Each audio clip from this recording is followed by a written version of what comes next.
Hello to all my queers and dears, and welcome back to my Adam Writes an Essay series. Today, we are going to be discussing Sam Raimi's Spider-Man trilogy, and specifically we're going to be examining elements of them that I find to be fundamentally flawed, and how I believe they have negatively impacted perceptions of Spider-Man in the mainstream.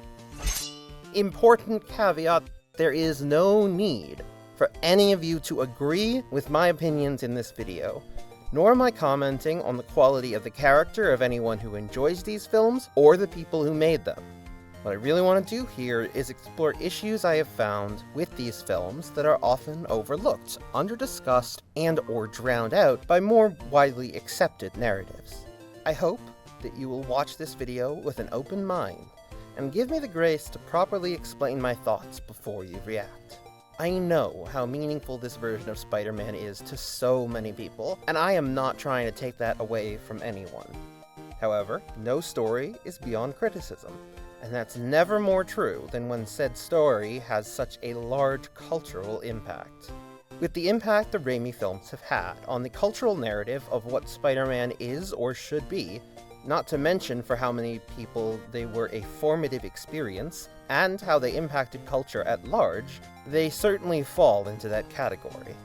Finally, just a reminder, if you like the work I do and you want to support me, you can always like and subscribe before the video is over, and you can follow me for my takes, good and bad, hot and cold, on Blue Sky and Tumblr. And don't forget to check out my upcoming fantasy drama KNIGHTSTONES. All those links in the description. But without further ado, let's dig in. Atom Splitter's Entertainment presents The Fundamental Failures of Sam Raimi's Spider-Man. Edited by RemnantBardock and Adam Myers.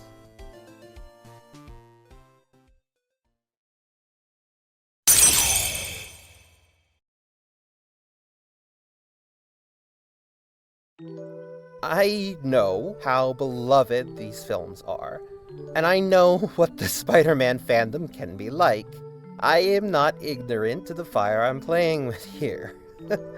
But I do believe in saying the things I feel need saying, and these films have things that need serious discussion, especially with how huge an impact they have left on the public. Uncritical praise is always worth questioning, and these films, or at least the first two, are subject to much said uncritical praise. Mind you, I'm not necessarily arguing that these films aren't well made. I honestly think they are. A lot holds up visually, with only some exceptions. The acting, casting is very good, and the actual scripts aren't horribly put together. There's themes and arcs and all the stuff that a solid story needs. But a story can be well put together and still have harmful elements or something that ruins it for some people. I'm not arguing that no one should ever watch the Raimi trilogy ever again and that they should be wiped from public consciousness, but they and the common uncritical narratives that surround them definitely need a serious, honest reevaluation in my opinion. I just hope you'll give me the space to make said reevaluation before you comment about how I'm destroying your childhood or whatever other insult you may have for me. As I said earlier, I'm also not intending to imply anything about Sam Raimi's quality of character. No creator is completely absolved of the potential to convey harmful messages in their work, myself included, and Lord knows, the early 2000s wasn't exactly known for its awareness of potential harms. I've spent the last 2 days trying to remember every girl that I've slept with and all of the horrible things that I have done to them, and I have done some horrible things. I mean, at one point, I'm pretty sure I sold a woman. I didn't speak the language, but I shook a guy's hand, he gave me the keys to a Mercedes, and I left her there. I am really trying to be fair here. I have rather strong distaste for the style of Stephanie Sterling or H. Bomber Guy, where them being a bit hostile is part of the brand. I don't ever intend to make a video that I feel is pure negativity. I've been on the other side of that all too often with the things I love, and I have no interest in making others feel the same, regardless of my personal opinions. And to boot, there's people I really respect who adore these films, such as Channel Pup. All that said, The posits of these films have already been covered quite in depth by 100 other creators, so there's little reason for me to make a video that focuses on that. They're objectively well-made films, they've got a cast that does a solid job with the material they're given with some particular high points in Mae, Norman, and Otto. And I will readily admit to the strength of these films embracing the camp of superhero media without shame, something we've only really recently returned to.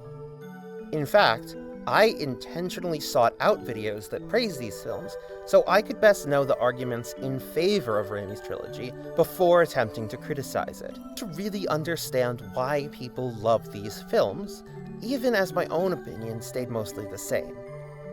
While working on this essay, I watched positive videos on these films from Channel Pup, Captain Midnight, The Closer Look, Story Street, Cinema Sticks, Implicitly Pretentious, and of course High Top Films. I really did give it an honest go here, but if I didn't have anything new to say, I wouldn't have made this video and you wouldn't be here watching it. On this channel, I enjoy getting people to think about things from new angles that they may not have considered before. The title of this video refers to what causes these films to fail for me personally, but if I explain what the failures of Raimi's trilogy are for me, I believe that will foster meaningful dialogues about these films that I feel are often absent from the wider mainstream conversations about them. What it comes down to, though, is that however you feel about these films, if you're not interested in actually hearing out what I have to say about them in good faith, well, your hostility and dislikes still count as engagement for me, so it's up to you if you want to waste your time on that. But, with that out of the way,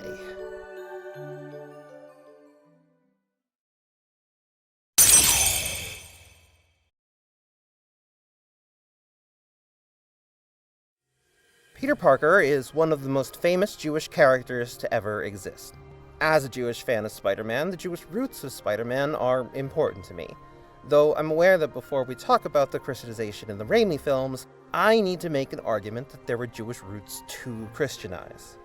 Yes, the comics do technically explicitly say that Peter isn't Jewish, but he's about as intensely Jewish-coded as they come. Peter grew up in Queens, a part of New York known for its significant Jewish population. Many of his writers have been Jewish, and many have him use Yiddish casually, as well as referencing Jewish holidays, including Shavuot, which celebrates when the Torah was given to the Jewish people on Mount Sinai. Not exactly a well-known holiday among Goyim.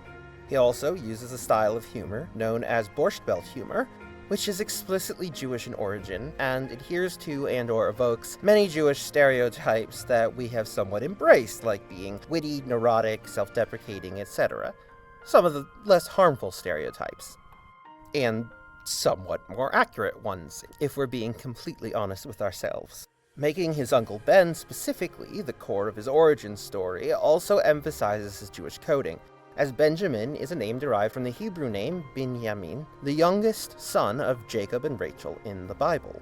In fact, key creative voices have even talked about Peter being Jewish explicitly. Dan Slott publicly acknowledged his long, deep history of Jewish coding and being written by Jewish writers. Andrew Garfield tapped into his own Jewish heritage because he personally saw that coding and decided to play his Peter as Jewish. And even Sam Raimi himself, despite what I'm about to discuss, once acknowledged Peter's Jewish coding. Raimi also being Jewish, by the way, just so we're clear. And yet despite all of this, these films are just so Christian. Well, Catholic specifically, and more specifically than that, a very toxic form of Catholicism that has long taken root in the United States. Before I go on, a message to those in my audience who practice Christianity or Catholicism, who don't embrace this toxic form of your beliefs. Thank you. Sincerely. I'm really sorry that a bunch of jerks have taken the image of what you believe in and made it a tool of cruelty. It's horrendous, and there's no excuse for it. This toxic form of Catholicism is most prevalent in Spider-Man 2, the most beloved film in the trilogy. To start off, in the iconic train sequence, which I will readily acknowledge is fantastic and has definitely earned its iconic status, Peter is very explicitly framed in Christ-like imagery. The citizens on the train carry his unconscious body like it's an object of worship, something sacred. Then, Peter's talk with Uncle Ben in Spider-Man 2 is clearly given a holy framing. The white void evokes classic visualizations of heaven, and of course, Ben being dead, the implication is obvious. Lightning flashes like the universe itself is invested in the outcome of Peter's decision, and while realistically this visual language is merely meant to convey Peter's internal struggle, it evokes what is essentially the ghost of Ben Parker descending from the heavens to try and keep Peter on this righteous, holy path of his moral mission. He tells him that it makes him sad to hear him thinking the way he has been, and pleads with him to stay on the path of responsibility, humility, and justice, which are framed as incompatible with his love for Mary Jane for some strange reason. Can't you understand? I'm in love with Mary Jane. Honesty, fairness, justice. I counted on you to take those dreams out into the world. I want a life of my own. This has significant parallels with the sin of pursuing earthly desires instead of being a vessel for the Lord's will. Obviously, with Ben being substituted for God/Jesus here. The film's pretty clear that Peter has an obligation to serve as the vessel for Ben's philosophy and values. Peter explicitly says that he felt that being Spider-Man was living his uncle's dreams. It's hard not to see that as him being a vessel for Ben's will, in some capacity, particularly if we are looking at it through this somewhat wholly coded framing. And finally, May is explicitly, deeply Catholic. This is something I'm aware was confirmed in the comics, but I'm told by those who read comics more than I, that wasn't confirmed until a few years after the first film, where she insists on saying grace before eating on Thanksgiving as a way to do it right, and she is reciting Christian prayers by her bedside when the Green Goblin attacks her. In Spider-Man 2, she thanks an angel statue for helping her survive Doc Ock's attack on the bank. Because I suppose if we're talking about everyman characters, well, people can relate to someone who is Christian more than they can someone who is Jewish. Sarcasm. That's kind of bullshit, but that's what a lot of people seem to believe. But, regardless, even more than all of that, the trilogy's primary thematic backbone is one about temptation and sacrifice. Two things that are deeply embedded in this form of American toxic Catholicism. Peter lives in a constant state of unhappiness and guilt, and this is considered noble. It is what allows him to be Spider-Man. Pursuing his own earthly desires or feeling pride or joy is treated as dangerous, with the implication that inevitably it leads him down a path of abdicating his moral mission. Each of the Raimi films centers around Peter's struggle with temptation. The first two films center the struggle on Mary Jane, with Peter having to choose between pursuing her romantically or being Spider-Man. MJ acts as Peter's temptress, Eve offering Adam the sinful apple that will cause him to fall from the purity that God imbued him with. In the third film, Peter has eaten the apple and is now indulging in the sin of pride, which leaves him open to corruption from the devil whispering in his ear, that being, of course, the symbiote. The symbiote encourages the sin of pride and the sin of wrath in Peter, feeding the arrogance and anger that had already begun to take root in him. While the first film showed this side of him early on, it quickly moved on, and even when it was dealing directly with that side of him, the film still emphasized Peter being treated unfairly. More on that later. Now, I'm not arguing that all of this is intentional.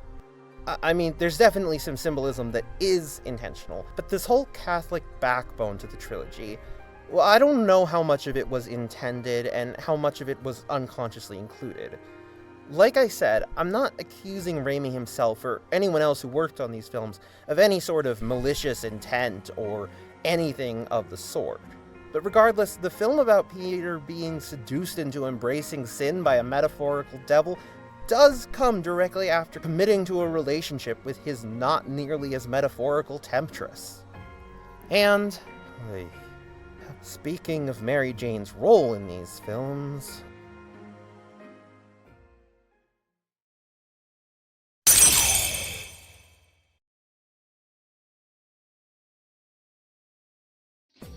Okay, put down your pitchforks for a second and hear me out. I think that most people, both those that love these films and those that don't, agree that Mary Jane in these films is a pretty weak character. She spends the whole trilogy bouncing between men, utterly defined by them. First Flash, then Harry, then briefly Peter, then John Jameson, then Peter again. Even in Spider-Man 3, they briefly play with the idea that she might leave Peter for Harry. Where I disagree with many is that it is Mary Jane's behavior that deserves the most criticism. When her actions, and frankly her life, though I'm aware some may disagree with me on this, rarely ever exist beyond what's needed to facilitate whatever emotion the film needs Peter to feel in that moment. While Peter regularly escapes criticism for his disregard of MJ's relationships, wishes, comfort, or needs. As far as I'm concerned, Mary Jane is more Peter's motivation in these films, especially the first two, than she ever is her own character. Well, to Peter, she's a fantasy, the key to his happily ever after. Spider-Man 3 manages to center her more, which I find very refreshing, but it is telling that even that is in service of Peter's story as specific to this film and what lesson he needs to learn. And when she breaks up with him, it's coerced by Harry to hurt Peter, rather than a natural decision of her own because of her unmet needs. She would have been completely justified in breaking up with him, but she doesn't even get to have that. But hold on, let's slow down a little. This is a big claim. So why don't we find ourselves some good analysis of the nice guy trope and see how well Raimi Peter fits it. That way, there's also an easy reference for you to check out for yourself to make sure that I'm not making up nice guy traits just to argue Raimi Peter fits them. And to be clear, I'm using these videos as a reference, not a checklist. Here's how a video on the nice guy from The Take defines characters that fit into the trope. He's not like other guys. He's a nice guy. If we look at the nice guy on screen, we can break down the qualities that define him. He's a hopeless romantic. The nice guy can be found obsessively pining after a girl, making grand gestures, or jumping way ahead in planning the future of a relationship. But much to his chagrin, he's often pegged as friend material instead of as a true boyfriend contender. This obsessive lover boy lives in his head and frequently struggles to act on his feelings. But the central irony of the nice guy is that he's not actually that nice. He may be the polar opposite of the stereotypical male commitment phobe, but his supposed romantic streak is really just projecting a fantasy onto the woman he likes. He talks about how girls go for the wrong type of guys, but this rhetoric is usually just an empty cover for wishing he had the ladies' man's confidence and mojo. And while he isn't intimidating or threatening on the surface, the unrequited love he's too scared to pursue can lead to a toxic buildup of resentment or bitterness. A cornerstone of the nice guy trope is the idea that the girl needs to notice him, to realize that he's been the right choice all along. He's often contrasted with the quote-unquote wrong choices. The nice guy usually takes this as rejection, despite many nice guy characters usually not actually going up to the girl and expressing their interest. First, MJ is dating Flash, but both Peter and Harry treat her like she's single. Even though she is dating a bully, she is dating someone. Hitting on someone is not something that's okay to do when they are already in a monogamous relationship. But regardless, the fact that she's literally dating the school bully makes Peter look great in comparison. Then she starts dating Harry, and after Norman says horrible things about MJ at Thanksgiving, MJ gets upset about Harry not standing up for her. Except he did? He pushed back on what Norman was saying, trying to tell him he was wrong about her. Man, this whole thing so you can meet MJ and now you have to leave? I gotta go. Man, this girl is important to me. Harry, please, look at her. You think a woman like that sniffing around because she likes your personality? What are you saying? Your mother was beautiful, too. They're all beautiful. Until they're snarling after your trust fund like a pack of ravening wolves. You're wrong about her, Dad. A word to the not-so-wise about your little girlfriend. Do what you need to with her, then broom her fast. Then she calls Norman a creep, and despite knowing what his father said was wrong, Harry defends him, and voila, Peter looks like the better option again. Then she dates John Jameson, and even gets engaged to him, but the whole time she's shown to be somewhat unhappy. We don't actually know John, which makes it easy for us to agree that he's the wrong choice. He's basically the obstacle to MJ's affection and nothing more. He has one decision that impacts the story, which is proposing to MJ. Everything else could be accomplished by a plank of wood being cast in the role, and the character of John Jameson would be more interesting for it. Of course, Peter seems like a better partner. Now, another vital part of the nice guy is that their desires for the woman's affection are more important than the woman's autonomy or the general direction of her life. But let me assure you, this, like any story worth telling, is all about a girl. That girl. The girl next door. Mary Jane Watson. The woman I've loved since before I even liked girls. I'd like to tell you that's me next to her.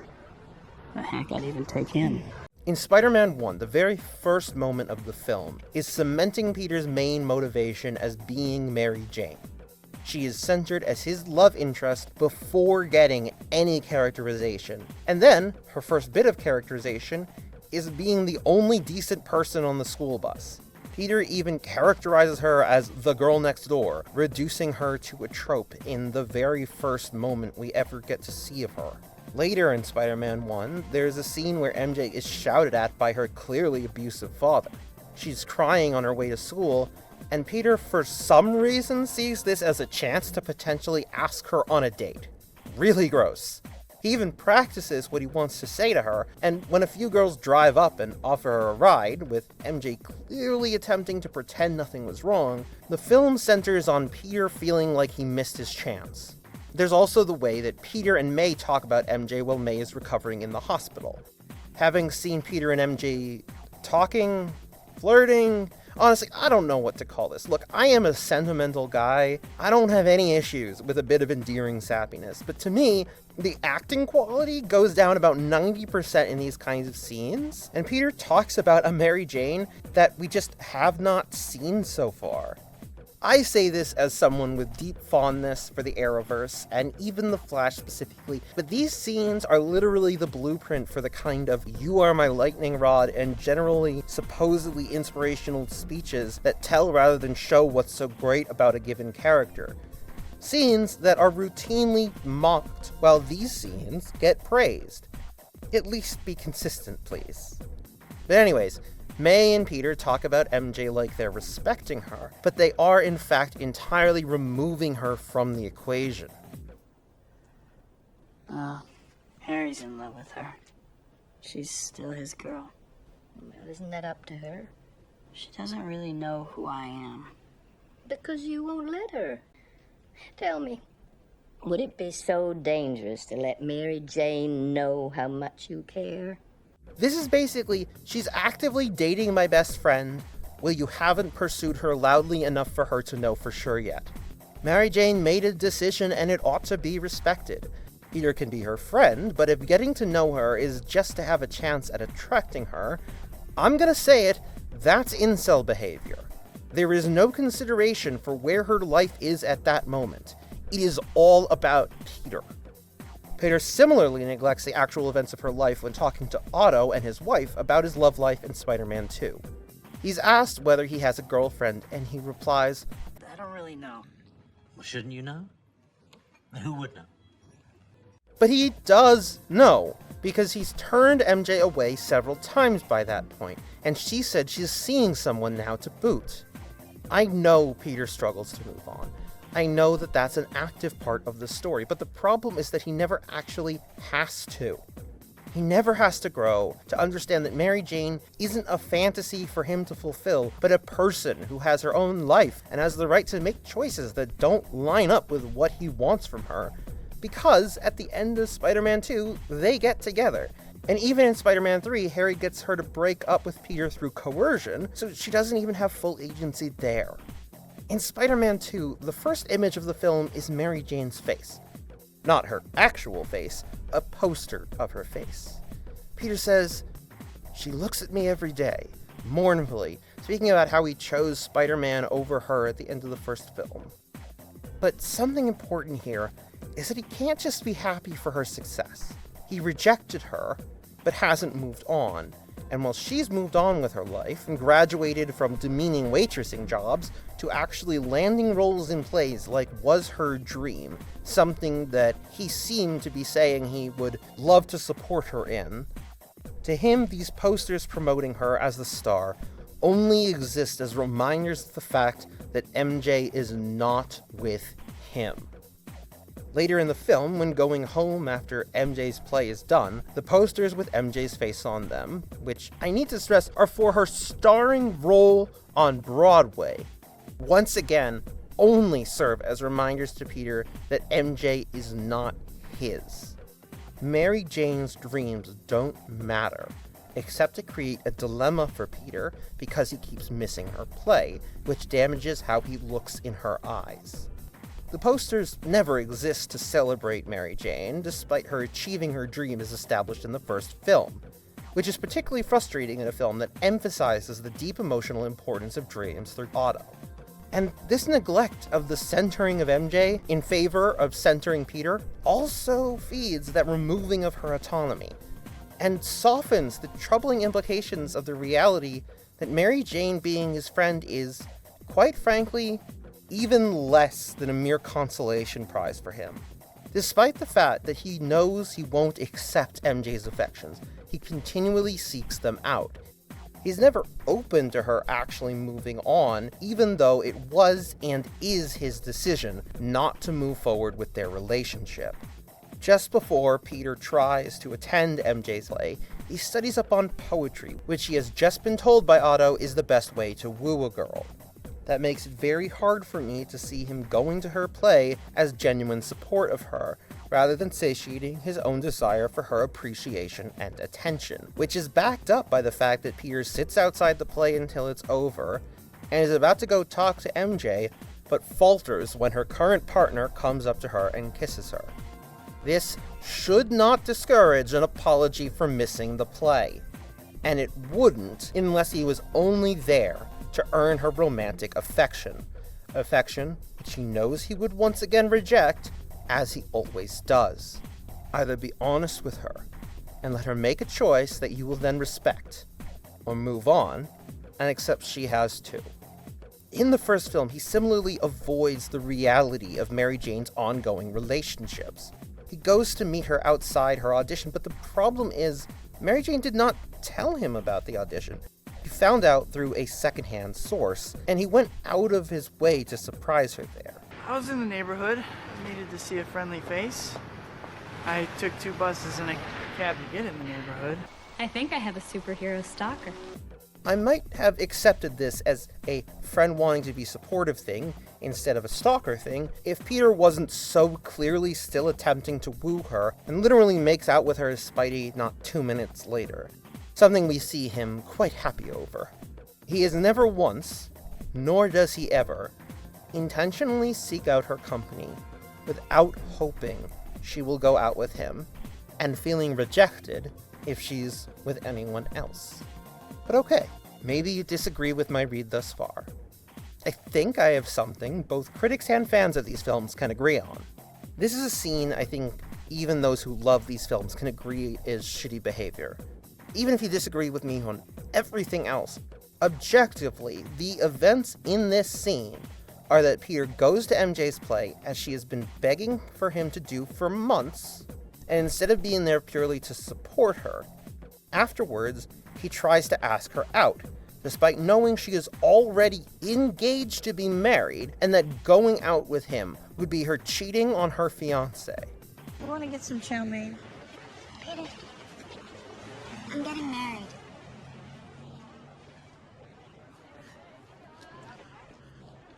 I always imagine you getting married on a hilltop. And who's the groom? You hadn't decided yet. You think just because you saw my play, you can talk me out of getting married? You once told me you loved me. I let things get in the way before. There was something I thought I had to do. I don't have to. You're too late. Will you think about it? Think about what? Picking up where we left off. Where was that? We never got on. You can't get off if you don't get on, Peter. I don't think it's that simple. Of course you don't, because you complicate things. You don't understand. I'm not an empty seat anymore. I'm different. I think, or at least hope, everyone can agree that that's shitty behavior, regardless of whether we feel there's any genuine romantic spark between MJ and Peter. So why then? Why in God's name is Mary Jane apologetic for taking him to task for that when they meet up later on in the cafe? You know how our minds play tricks on us. Mine did a real number on me. Some part of me heard what you had to say after the show that night, that you were different. But I didn't want to listen. I was afraid to trust you. And the only thing Peter apologizes for is thinking that he wouldn't have to split his time between Mary Jane and Spidey. Not trying to make a move on her while she's engaged after providing once the one thing she's wanted from him for months. Can I get you a drink? I'm with John. He'll get me my drink. John. By the way, John has seen my show 5 times. Harry has seen it twice. Aunt May has seen it. My sick mother got out of bed to see it. Even my father. He came backstage to borrow cash. But my best friend, who cares so much about me, can't make an 8 o'clock curtain. After all these years, he's nothing to me but an empty seat. So, Peter sees it once and tries to talk her out of getting married to someone who, by all accounts, is a pretty stand-up guy. So, if we replace talking her out of marriage with came backstage to borrow cash... Now, look, I am not necessarily comparing the way Peter treats Mary Jane to the way her father treats her. Peter doesn't yell at MJ or belittle her. But it's hard to ignore that to both of them, this is how much support entitles them to her attention, and to being seen favorably in her eyes. And what Peter feels entitled to here is kind of bigger than asking for cash. A lot bigger, actually, even if the way he's hurt her in the past is smaller. Though that's not a huge accomplishment to be less awful than an abusive parent. But again, Peter not only doesn't apologize for any of this, instead, Mary Jane is apologetic for how she treated him, for calling him out on expecting her to drop everything and change the entire direction of her life because suddenly he's different. And the film doesn't see anything wrong with this. Again and again, these films center the way Peter feels above whether his behavior is in any way acceptable. His behavior is considered acceptable because the films frame that behavior as part of being Spider-Man, which is noble. But Mary Jane doesn't make choices or have any real story of her own, except for how what she does impacts Peter. And when she stands up for herself and criticizes him, it's always undermined somehow. She is a deeply unfaithful person not because it's in character or has any meaning behind it, but because it's what Peter's story needs from her. Has to kiss Spider-Man on her way to a dinner with Harry, who is her current boyfriend, because Peter needs that encouragement that she could still love him instead of Harry. His arrogant, irritating smirk when Mary Jane is gushing about Spider-Man to Harry, and Harry is getting jealous, needs to be seen as harmless and even justified, because we're supposed to believe that Mary Jane is supposed to be with Peter, and the only thing getting in the way is that he's Spider-Man. She needs to get engaged in Spider-Man 2 because Peter needs to have something to feel hurt and jealous about, so he considers giving Spider-Man up, but still show enough interest in him that the film can play up the idea that the two are soulmates. There's a reason the film spends zero time establishing John Jameson as a character.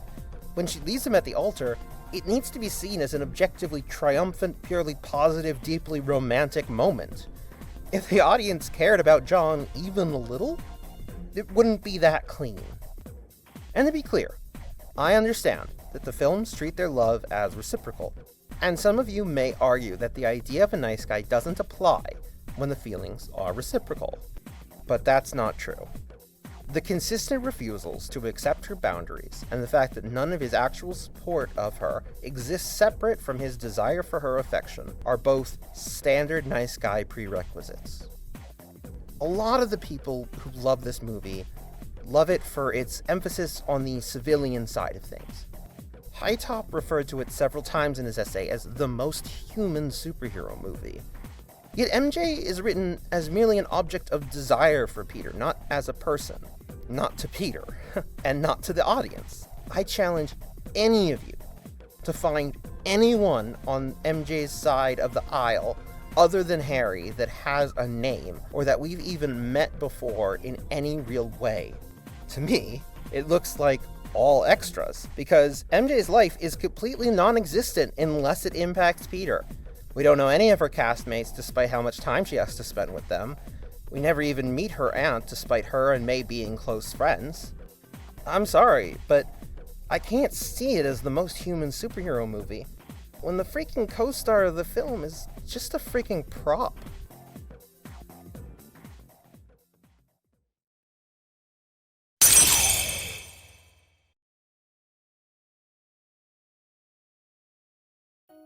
Finally, let's talk about the underlying factor that holds up all of the above, and how drastically it shifts in the third film, in my opinion, for the better.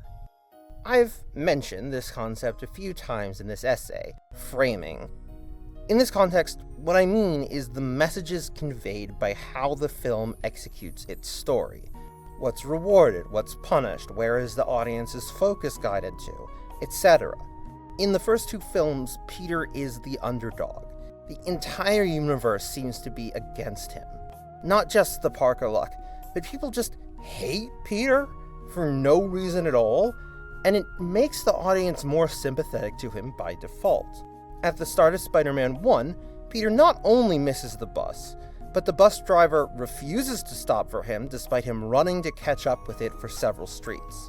Even when he gets on, every single person on the bus seems to hate Peter for literally no reason, including the other people clearly meant to be outcasts. This clearly unfair treatment seen from Peter's POV immediately puts the audience on Peter's side, regardless of most of his decisions or characterizations. While a lot of the unfairness Peter faces in Spider-Man 2 is based around his lack of money, a far more realistic and less personalized unfairness, there are at least two major instances that still insist upon this framing, that the entire universe seems to be actively trying to make Peter miserable. First, it's not enough for him to be late to class. He has to be hit by a fellow student who makes him drop his books and then blames him for bumping into them, and then not one, not two, but three people actively hit him with their bag while he's trying to pick up his books. Again, seemingly for no reason. And we don't see anyone else getting treated like this either. Second is the usher scene. Yes, there is a policy in place to not let anyone in after the doors are closed. But again, it wasn't enough for Peter to be late and deal with those consequences. He had to be actively talked down to and borderline humiliated in the most obnoxious way possible. Peter can't just struggle with his responsibilities. He has to be a victim. Even when this everyone in the universe hates Peter Parker thing is more smoothly utilized like it is in Spider-Man 2 with Peter's money troubles, its presence nonetheless puts the audience on his side by default. Hell, even when Peter is making his fatal mistake in Spider-Man 1, something that we are not supposed to be on his side for, he is subject to intense cruelty on his way into the ring. This includes people throwing food at him, the women demeaning and mocking him, and the crowd chanting for Peter's opponent to literally kill him. He's also tricked into a cage match, which he didn't sign up for. Though, side note, actually worked significantly to his favor, and as someone who can climb walls, I don't know why he was against that. and then, of course, is famously screwed out of the majority of the money he earned. What this does is it makes Peter someone the audience is inclined to root for, even though this is supposed to be the point where he has to learn a lesson. He does not change his goals. He still endlessly pursues Mary Jane, regardless of her own feelings or whether she's with someone else. Now he also just feels guilty about it, not because he recognizes it's wrong, but because he's worried about putting her in danger if they did start to date, which, again, she is dating someone else at the time. It's telling how many people complained she was being unfair to Peter in Spider-Man 3, or that Peter taking her for granted was out of character. The first two films had Peter acting very similarly, but in both films, Peter and MJ getting together was very much framed as the ending to root for. Spider-Man 1 and 2 frame these two as star-crossed lovers, endlessly pining for one another, but unable to be together because of Peter's responsibilities as Spider-Man. The first time there's anything at all that hints at them being together as not 100% the happy ending Peter thinks it will be is the final shot. The very, very final shot of Spider-Man 2. Spider-Man 3 makes the bold decision to remove Peter's underdog status entirely, and thus force him to grow the fuck up. In Spider-Man 3, Peter is dating MJ. Spider-Man is beloved instead of hated, and in general, he has everything he could possibly want. But he's already starting to lose MJ even before the symbiote heightens his worst traits. Peter still sees MJ as his happily ever after fantasy, but now that he's actually in that relationship, the fantasy isn't nearly enough to hold it together. Peter has to actually work at it. He can't just be the better alternative anymore, he has to be a good partner. A man has to be understanding and put his wife before himself. Can you do that, Peter? Yeah, I think I can. So that was a fucking lie. Now, it is unfortunate that he is only expected to be a good partner after he's already in a relationship with MJ, when the healthy thing to do is to be comfortable and self-aware enough single that when you are dating someone, you are ready to navigate the bumps with them. But Peter never had any incentive to learn those lessons, because the only thing he ever saw as being in his way was his time as Spider-Man. That's something the films seem to agree with, seeing as once MJ knew his identity, they immediately got together. Even after his abhorrent behavior the night he saw her play, she began actively looking for a reason to jump ship on her marriage to be with him. It's only the fact that he's realized that with or without his powers, he simply can't turn away from people in trouble, except that one time he did, but hey, he felt bad about it, that prevents them from getting together right there and then, though Doc Ock's imminent arrival would have caused it to be a rough time regardless. It's also worth noting that even in Spider-Man 3, for all its willingness to criticize Peter, lets him completely off the hook for not recognizing that Harry's amnesia is a fresh chance to actually be honest with him the way that he wasn't, and the way that he should have been during Spider-Man 2. Peter was shown to be actively concerned about Harry's goblin skills still being in him, and was clearly worried that Harry's memory might return, but he does nothing to actually repair their relationship when he has that chance. I don't have a problem with him making the mistake not to be honest with Harry, to attempt to leave the memory of his father intact. I do have a problem with these films not recognizing that it was a mistake, or at the very least acknowledging that that was a choice that he made. Maybe it would have helped, maybe not, but there was a chance to make things right and do what he should have done from the beginning, and he didn't take that chance. And he never even apologizes, even when he comes to ask for Harry's help at the end. Harry! I need your help. I can't take them both. Not by myself.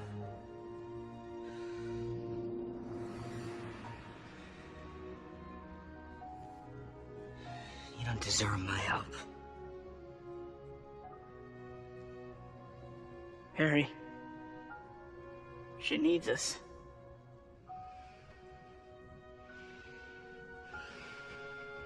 Get out. And again, the framing of the film has Harry not only help Peter, but lay down his life for him and never get that apology.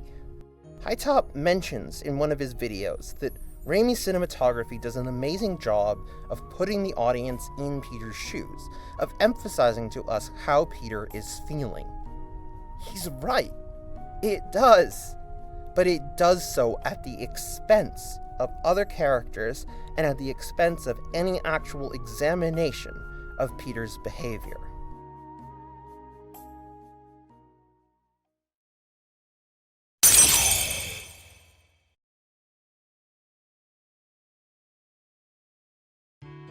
While I certainly find much of the above immensely uncomfortable and problematic, the real issue at play here is the impact these films have had.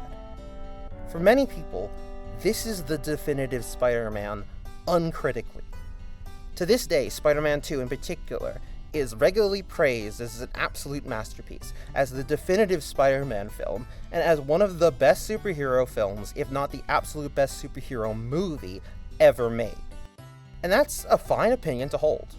But when things are that influential, we should look closer at them to understand the impact they may have had on our culture. But these narratives, that these films are the best, the definitive, the most accurate, they are accepted by many as a mutable fact. If someone doesn't like them, they're often dogpiled. Just look at the comments of this very video. People complain endlessly about how MCU Peter doesn't have any relatable class struggles like Raimi Spider-Man, but never talk about how the TASM films, and especially the first one, handled it, which I personally find hits harder than in the Raimi films, which often uses financial struggles as a punchline, even as they tangibly affect his life. When people praise the TASM films now, it's often with the idea that Andrew got done dirty, and while I do agree that he did indeed get done dirty, I don't think it's because of the quality of the films he was in. I think he was done dirty by the studio, and an audience who couldn't accept that this was a more explicitly flawed Peter, that the films are far more willing to depict in the wrong than the Raimi films were. Then there's this idea that the Raimi films are comic accurate, but they simply aren't? Or more accurately, the films are inaccurate to the specific stories that they are adapting. The characterization and approach, I've been told, by those more familiar with the subject, much more closely align with how Peter and in particular MJ were being written in the 90s. But, for example, Amazing Fantasy 15 differs in many key ways from Spider-Man 1. In his debut comic, Peter is not screwed over at any point once he gets his powers. He gets everything he wants. He handily wins the wrestling match with ease, then gets offered a TV deal by a member of the audience. It's this that justifies his self-centered attitude. He finally feels he's getting the respect he deserves, and has no desire to extend it to others. The whole comic is about Peter growing more and more comfortable with his resentment towards others, and his entitlement as he's rewarded for society for using his powers for fame and money. It's only when Ben dies that he realizes that he has an obligation to use his powers for more than that. As such, when Ben dies, Peter switches his worldview from one that prioritizes his own superficial, though also sometimes real, happiness, to one that prioritizes the sanctity of life. While it's true in the comics he suffers from a lot of self-doubt, he's actually quite vocal about his feelings. And his main flaw is actually his selfishness. With great power, there must also come great responsibility is the lesson he learns about being selfish, and specifically about his duty to act in the face of injustice. With great power, there must also come great responsibility. It's 3 words of difference and a missing S, but it fundamentally changes the meaning. Responsibility isn't something that naturally comes with power. It's up to you, the person with the power, to provide it. The original statement is an active one. An action needs to be taken. It's on us to be responsible with our power, because it won't just happen. Spider-Man needs to be responsible. We need to be responsible with all the great and small power that we have. But here's his secret. Something that's explored in the origins a little bit, but is mostly explored in the issues and decades to come. One of the reasons Spider-Man is able to keep fighting is because he's angry. The film adaptations of Spider-Man's origin make the case, however subtly. His justifiable anger is the reason his Uncle Ben died. That he made the wrong choice to punish those in power who had used their power irresponsibly. But that's not in the original text, and it's almost antithetical to the idea of Spider-Man. It sometimes gets too much, sometimes has to be reined in, but Spider-Man sees injustice and it makes him angry. In Spider-Man 1, Peter's focus on what he wants, regardless of MJ's feelings, is not depicted as a flaw. It's how he uses his new powers that was wrong, not his actual beliefs that led him to using them that way. So the lesson that Peter learns through Uncle Ben's death doesn't actually have anything to do with addressing the flaws that led to said death, those being Peter's pursuit of Mary Jane at all costs, regardless of her feelings, her comfort, or her relationship status. None of Peter's entitlement to MJ's attention is addressed at any point, even though that is the flaw that led him to pursue the money and shirk his responsibilities. As long as he's choosing to be Spider-Man over spending time getting closer to Mary Jane, the films consider that enough of a difference in behavior to treat it as the honoring of his uncle's words. Words that in the comics he was taught through his experiences, not through his uncle's teachings. Yet this is considered by many to be the definitive, most faithful adaptation. Another common narrative in Spider-Man 2 is a great exploration of consequences, but this has always made very little sense to me. After all, he ends the film getting both MJ and staying Spider-Man. Sometimes, to do what's right, we have to be steady and give up the thing we want the most. He gets everything he's ever wanted and gives nothing up. He faces no consequences for his behavior towards MJ, certainly, and he does not have to grow or change in any significant way because the lesson he supposedly learns, the importance of letting go, is undermined and rendered meaningless by him getting exactly what he wanted. Meanwhile, the defining traits of Spider-Man have deeply struggled to move beyond the perception that these films have facilitated, with both the TASM and MCU films facing huge backlash because they don't perfectly align with the first two Raimi films. People complained endlessly about TASM Peter stalking Gwen, even though she's textually shown to be genuinely uncomfortable with it. Yet Raimi Peter constantly staring at MJ from a distance, fantasizing about her, hoping to score a date, is never seen the same way. Not to mention tracking down her audition when she explicitly didn't tell anyone about it, and then kissing her, knowing she's literally on her way to a dinner with her boyfriend, who is also his best friend.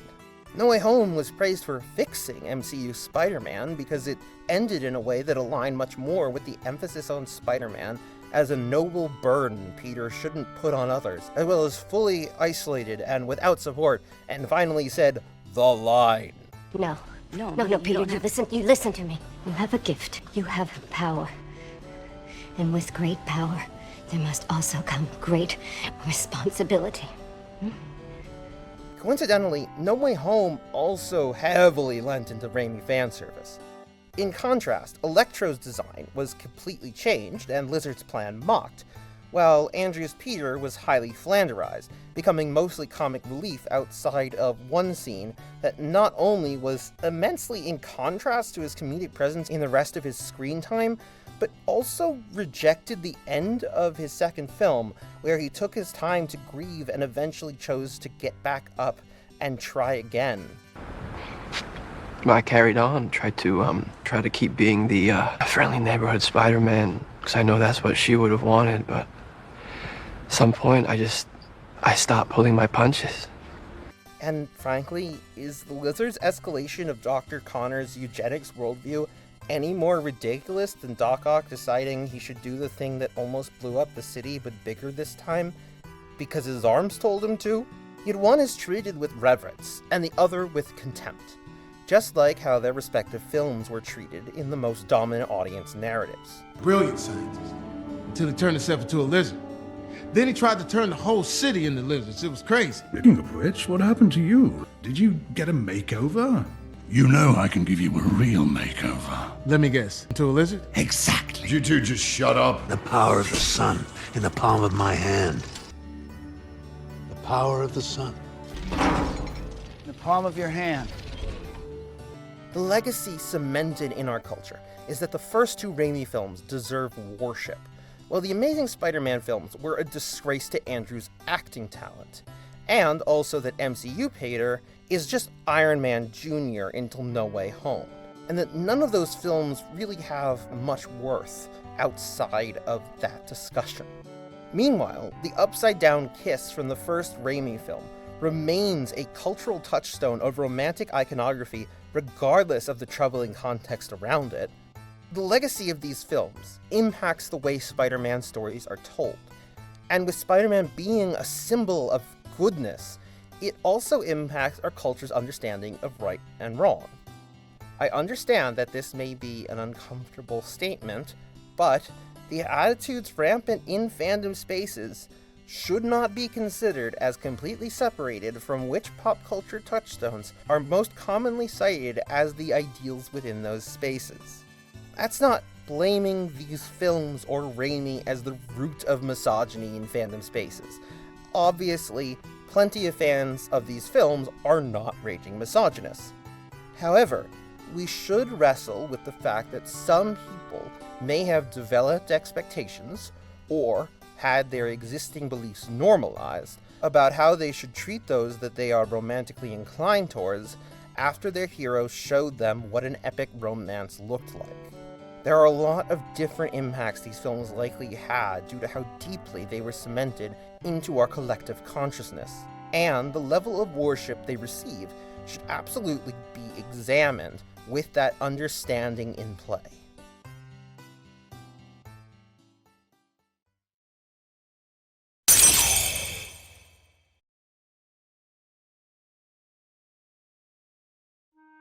The impact of these films is tremendous. They are widely known, widely praised, widely referenced. The erasure of Peter's Jewish coding connects to the consistent erasure of Jewish characters, stories, and contributions throughout the domination of the superhero genre in the last decade plus.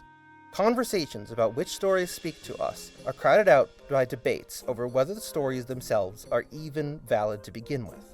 And, in many ways because of these films, people think of Peter and MJ as a definitive couple on the level of Superman and Lois Lane, when Peter has had a ton of love interests, and many of them are worth exploring on a deeper level instead of going straight for MJ. Sure, MJ is who he married in the comics, but that doesn't make her the final perfect romance for every Peter. Yet these films have cemented them as destined soulmates, ignoring Peter's atrocious behavior under the sentiment of true love. His behavior only matters when he is preparing to be her husband. There is no questioning of whether they should be together, only how Peter should act while being her boyfriend/husband. I actually love the ending of Spider-Man 3 specifically because it does not have them getting back together immediately. It's a quiet and rather somber dance. Two people who care about each other deeply but have something very broken between them. But the backlash to 3 and the endless praise of the first two mean that 3's necessary course correction on Peter and MJ's relationship rarely gets airtime in the public conversation. And because I wanted to talk about these things, I'm sure my comment section will have quite a bit of negativity in it. I believe in what I've said today, and I believe it was important to talk about. Despite the hornet's nest I know I'm kicking.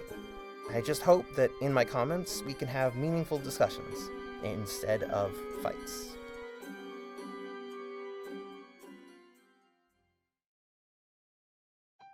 Huge thanks to my friend and editor Bardock. Couldn't do this without you. Thanks to everyone in my incredible Discord community Adam plays a host, as well as many friends in the Discord server of Pillar of Garbage, who have supported me as I wrote this and helped me fine-tune it.